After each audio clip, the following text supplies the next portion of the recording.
Parsley இரத்த அழுத்தத்தை குறைக்குமா? உங்கள் இரத்த அழுத்தத்தை கட்டுக்குள் வைத்திருக்க உதவும் 3 பொருட்களுடன் எப்படி தயாரிப்பது? முதலில் ஒரு கொத்து பார்ஸ்லி கழுவி துண்டுகளாக வெட்டவும். புதிய பார்ஸ்லி இல் பொட்டாசியம் அதிகமாகவும் சோடியம் குறைவாகவும் இருப்பதால் ஆரோக்கியமான இரத்த அழுத்தத்தை பராமரிக்க உதவுகிறது. பார்ஸ்லி ஒரு இயற்கை டயூரிடிக் ஆகஸ்ட் செயல்படுகிறது.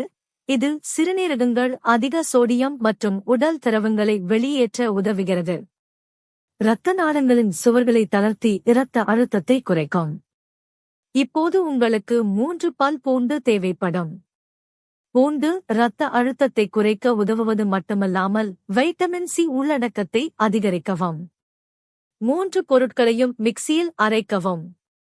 ஒரு நாளைக்கு 3 கப், ஒரு வாரத்திற்கு குடிக்கவும். பின்னர் முடிவுகளை பாருங்கள்.